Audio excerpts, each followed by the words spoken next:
मोमिनो, चलता हुआ काफिला अपने सरदार के हुक्म से एक ऐसे मकाम पर आकर रुक गया कि जहां इससे पहले कभी कोई काफिला नहीं रुका था। वजह यह थी कि वो मकाम एक ऐसा चौराहा था, एक ऐसा चौक था कि जो बहुत ही गर्म आबो हवा के लिहाज से, बहुत ही तपिश वाला, जहां बहुत ज्यादा मच्छर, कोई साया नहीं, कोई सहारा नहीं, ऐसे मकाम पर आकर वो काफिला अपने सरदार के हुक्म से रुक गया। ये वो लोग थे जो अभी अभी एक ऐसी अजीम इबादत करके वापस लौटे थे कि जिस इबादत का ख्याल ही उनको खुशी दे जाता था। ऐसी अजीम इबादत करके आए थे कि उस इबादत की याद उनके दिल में अभी तक बाकी थी। वो इसलिए भी खुश थे कि उनका रूहानी रहबर उनके साथ था। उनका सरदार, आखिरी पैगंबर हजरत नबी मोहम्मद मुस्तफा रसूल सल्लम गदीर खुम के मकाम पर पहुंचते ही खुदावंद ताला की जानिब से जब उन पर यह हुक्म आया कि ए रसूल, हमारा पैगाम इन लोगों तक पहुंचा दीजिए, उसी वक्त ऐसे मकाम पर कि जहां ठहरना बहुत तकलीफ दे था, इसके बावजूद भी अल्लाह की फरमाबरदारी करते हुए रसूलुल्लाह ने तमाम हाजियों को वहां रोक दिया। वो ऐसा चौराहा था कि उससे आगे अगर चंद कदम भी चले जाते तो लोग वहां से तीतर बीतर हो जाते। सब अपनी अपनी मंजिल की तरफ चले जाने वाले थे। इसलिए अल्लाह का हुक्म हुआ और बिल्कुल ऐन वक्त में वहां लोगों को रोक दिया गया। क्यों रोका गया? ऐसा कौन सा पैगाम था, ऐसी कौन सी इमरजेंसी थी जो फौरन रोक दिया गया? दुआ का तीसरा पाठ सुबह शाम हम पढ़ते हैं, या अय्युहर रसूल बल्ली, कि ए रसूल पहुंचा दीजिए जो कुछ भी तुम्हें बताया गया है। तमाम को रोक दिया गया और रसूलुल्लाह ने ऐलान किया कि मेरा मौला, मेरा रहबर, मेरा खुदा है। मैं मोमिनों का मौला, मोमिनों का रहबर हूं। और अब मन कुंत मौला हूं व अलीयुन मौला, कि आज तक मैं तुम्हारा मौला था, अब मौला अली तुम्हारे मौला है, तुम्हारे रहबर है। फिर मुबारकबादी के पैगाम की लेन देन हुई और अल्लाह ताला ने एक और वही नाजिल की, अल-यौम अकमलतु लकुम दीनकुम व अतममतु अलैकुम नेमती व रज़ैतु लकुमुल इस्लाम दीन, कि आज के दिन हमने तुम्हारे दीन को मुकम्मल कर दिया, परफेक्शन के मकाम तक पहुंचा दिया, तुम्हारे ऊपर अपनी नेमत को मुकम्मल कर दिया और तुम्हारे लिए इस्लाम दीन को पसंद फरमाया। 23 साल गुजर गए, रसूलुल्लाह ने जंगें लड़ी, तबलीग की, मार खाई, लोगों को हिदायत फरमाई, लेकिन इन 23 सालों में कभी खुदावंद ताला ने ये न कहा कि हमने तुम्हारे दीन को मुकम्मल कर दिया। आज ऐसी कौन सी खास बात हो गई कि जिसकी वजह से खुदावंद ताला को ये कहना पड़ा, ये मोहर लगानी पड़ी कि अब ये इस्लाम दीन मुकम्मल हो चुका है। और वो मोहर इसलिए लगाई गई कि मौला मुर्तजा अली सल्लल्लाहु अलैहि की इमामत का ऐलान कर दिया। जिस वक्त ये आयत नाजिल हुई कि जब खुदावंद ताला फरमाते हैं कि हमने नेमतें मुकम्मल कर दी, तो ऐसी कौन सी नेमत उस गदीर के मकाम पर नाजिल कर दी थी कि जिसकी वजह से खुदा को अब इससे आगे नेमत देने की जरूरत नहीं पड़ी। गिनान में पीर ने फरमाया कि दुनिया सिरजी ने शाह मोरे अन्ना उपाया, पवन पानी पैदा की धाजी। कुरान पाक में भी अल्लाह ताला ने फरमाया कि हमने जमीन और आसमान में तुम्हारे लिए नेमतें मुसख्खर कर दी है, तुम्हारे लिए नेमतें रख दी है।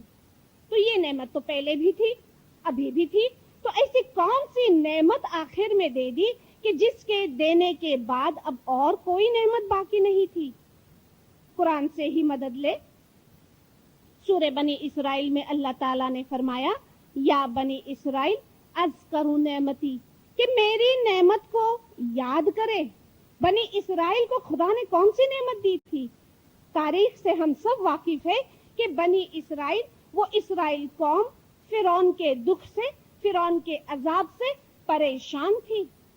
ایسے دور میں خداوند تعالیٰ نے حضرت موسیٰ علیہ السلام کو اس قوم کی ہدایت کے لیے بھیجا، اور حضرت موسیٰ علیہ السلام کا اس قوم میں آنا خدا نے ایک نعمت کے طور پر قرار دیا.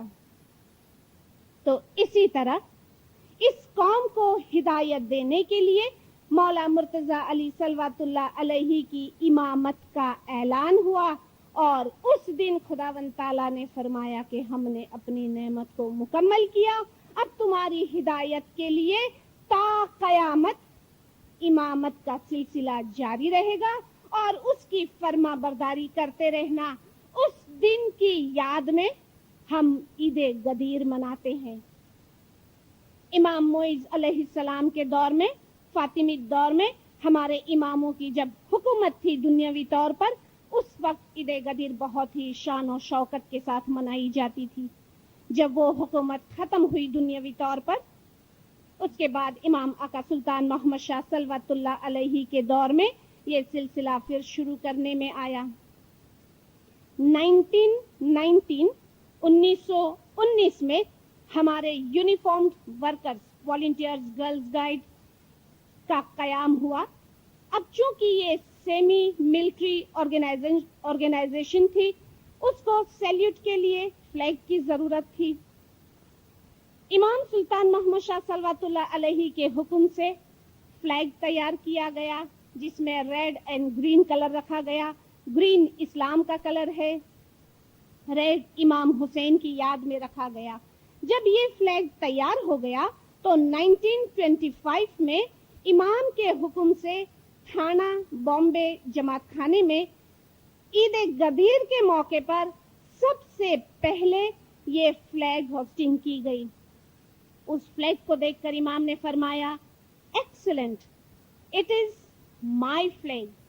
امام کے یہ ورڈز جماعت کو اتنے اچھے لگے کہ اس فلیگ کا نام ہی ہو گیا مائی فلیگ. اور ابھی نیو کانسٹیٹیوشن میں زمانے کے امام نے مائی فلیگ ہٹا کر اسے اسماعیلی فلیگ نام دیا، کیونکہ یہ ہمارا فلیگ ہماری شناخت ہے، ہماری پہچان ہے. اور ایسے موقع پر جماعت خانوں پر یہ اسماعیلی فلیگ لہرایا جاتا ہے. مولا مرتضیٰ علی صلوات اللہ علیہ نے آج کے دن کے حوالے سے جماعت کو ایک پیغام دیا. مولا نے فرمایا کہ آج جب تم ایک دوسرے سے ملاقات کرو، سلام پیش کرو، سلام کے بعد مصافحہ کرو، کیونکہ رسول اللہ فرماتے تھے کہ مصافحہ کرنے سے کینہ جاتا رہتا ہے. تو مولا علی کا یہ فرمان کہ آج کے دن ایک دوسرے کو سلام پیش کرو اور اس کے ساتھ ہاتھ ملاؤ. ہاتھ ملانے سے دل کے اندر کا جو کینہ ہے وہ جاتا رہتا ہے.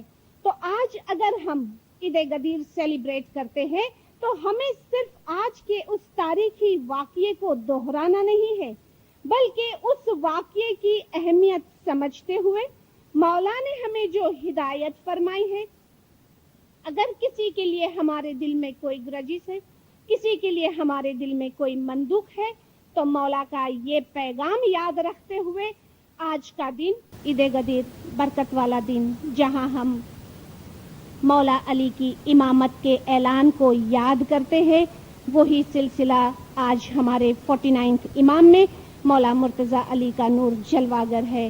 امام کی فرما برداری کرتے ہوئے اگر آج کا دن ایک دوسرے کو معاف ہم کر دیتے ہیں، تو جس طرح وہ حاجی حج کر کے عظیم عبادت کر کے واپس لوٹے تھے، ان کا دل، ان کی روح پاک اور پاکیزہ ہو گئی تھی، ہم بھی زمانے کے امام کے فرمان پر چلتے ہوئے اگر آج کے دن کے پیغام کو سمجھ کر آج کا دن سیلیبریٹ کرتے ہیں تو ہمارا دل بھی اسی طرح پاک اور پاکیزہ ہو جاتا ہے.